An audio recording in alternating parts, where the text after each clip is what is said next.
Episode 4: The Fight. In the last episode, we learned Daniel has a device, and this time he makes Prometheus' ship disappear from the device. The episode begins with Jerome. Jerome flashbacks of his time in the French Foreign Legion alongside Lucien. The job of both of them was to follow the orders of the lieutenant. During that time, both of them are in a war in which their lieutenant was killed.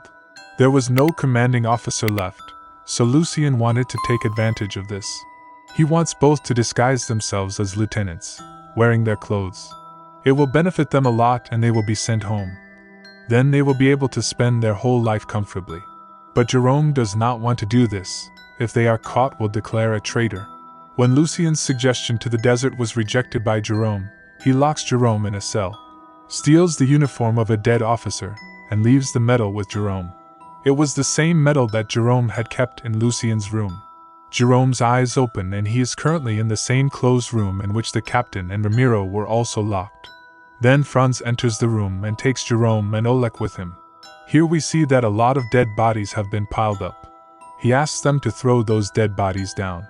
Oleg tells Jerome that they all have some disease, so how are they dying like this? It is possible that similar people would have died in Prometheus' ship as well. Then both of them throw the dead body down one by one. Taking the same opportunity, Jerome escapes from there, while the crew members also come to know that the Prometheus ship has suddenly disappeared. But how can this happen? That ship was tied to Kerberos. The third-class people catch Sebastian. Now the command has come into their hands. They ask what is going on this ship, and why are people dying. Sebastian tells them that he too knows nothing like them. Sebastian convinces Ivan the boy is to blame for the deaths, and she takes command of the mutineers and orders a search. With the help of Captain Ike Ramiro, he opens the net and escapes from there. Clemence had found the contents of Lucien's medicine. She asks him what it is for.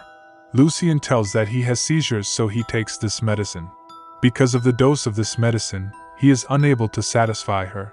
Actually, the truth is that Lucien is about to die, and now he doesn't even have much time.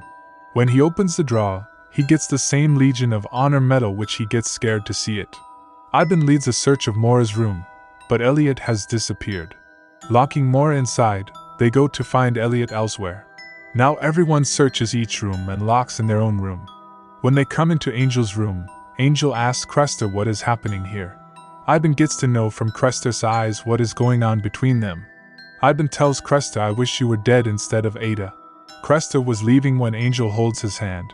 Then Cresta releases his hand and spits on it. Mora discovers a shaft appearing under her bed with the boy hiding in it. Mora tries to open the door. Elliot uses a beetle to lead Mora to a safe path across the ship. Now both of them reach the lifeboat where already Captain Ike, Ramiro, Clements, and Jerome are present. Then Cresta comes there with his men because he had seen them coming there. Cresta tells them that he doesn't want to harm them, we just want the child. Now Mora stepped forward because she could not hand Elliot over to them like this. But Elliot himself comes forward and goes with them. When Jerome comes to save him, Franz shoots him. Tove stops Cresta and tells him not to join his mother's madness. Cresta tells him that you are talking like you has never killed anyone. We will come to know later whose life Tove had taken. The first-class people and the captain were also locked by all of them in a big hall. But Jerome comes by breaking the gate, because he was hit by that bullet in his arm. Jerome tells everyone that I have reached here with great difficulties and now I am not going to die here. All those people have gone mad and we all have to stop together. Outside the ship, Ivan is convincing everyone that we should throw this child down. But Mora and Captain Ike come with their men. Mora explains to them that nothing is happening because of Elliot. But here things don't work out and the fight begins between them.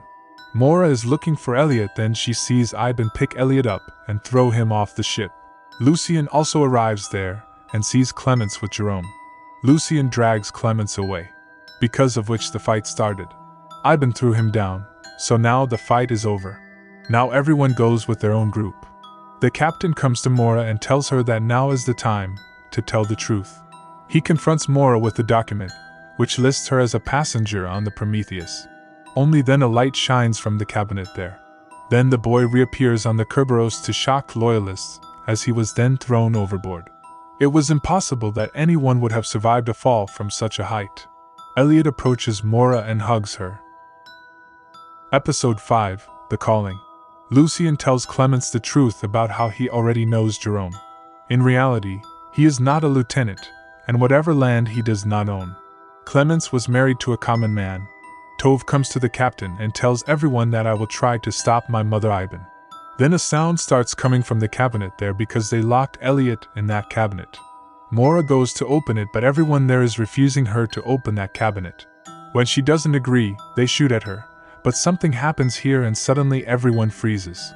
Everyone had paused except Mora and Elliot. Mora asks Elliot, "Have you done all this with this stone? What is going on? Tell me now." Elliot then takes her away to show her something. Everything goes back to normal as soon as they leave. Everyone thinks Elliot and Mora disappeared from there. Now suddenly an alarm starts ringing there. After a while that alarm stops and tick-tock sound appear. The sound of the clock was not a normal sound because many people were getting hypnotized by listening to it. All those people were going on the deck of the ship by walking in a straight line. Yuk Jie and Iben have also been hypnotized by the sound of this clock. When those people followed them and went up and saw that all those people were jumping off the ship. Elliot brings Mora back to room 1011 and whispers in her ear, "I can't tell you anything. You have to ask the creator." Then he opens that secret door. They both come out of the same tunnel and come to another place, where Mora sees a big building in front of her.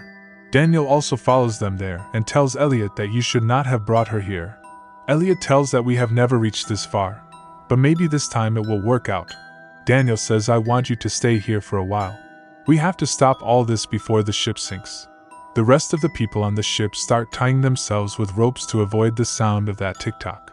Daniel comes back to the ship and starts doing something with the remote by opening the gate of a machine on the ship. Then Daniel presses a button that stops the ticking sound of the clock. Mora goes inside the building that used to be a mental hospital. This is where she was kept, but she doesn't remember anything. She regains consciousness and finds herself back in her own room. She comes to the captain and tells him that Elliot had paused time with the black tetrahedron object.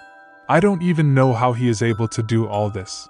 The captain shows the list to Mora and asks why her name is there on this list. "It means you were on Prometheus' ship." Mora says she doesn't know anything about it, but Mora had hidden a lot from the captain. Now she tells him everything. In fact, Franklin is her mother's name. His father Henry had bought the previous ship. All this was not just for doing business. They had to know how the human mind works, how to fix it if it is damaged. To experiment with the same thing, he bought Prometheus' ship. Perhaps the Kerberos must have been bought by his father too, and whatever is happening here is just an experiment. The captain tells Mora that this is not the only strange thing. Then he shows her the page which had his own signature. He tells her that maybe I was the captain of Prometheus' ship. On the other hand, Sebastian also has a remote, and the clock sound of tick-tock had also stopped. Now all untie each other and come on the deck of the ship. They look at each other and say that there are only this many people left. Then Sebastian comes there and shows the message sent by the company to the captain. And it was written, "Sink ship." Mora asks why would he send the same message again and again, to which Daniel says that, "I don't think he is referring to the Prometheus ship. This message of his is for Kerberos' ship." Now we see that the mastermind behind all this is Mora's father Henry. A servant comes and says that we have got this code from Kerberos. Sebastian had sent this code from this ship. Henry says tell them all that they don't have much time now, and catch that child and bring it to me.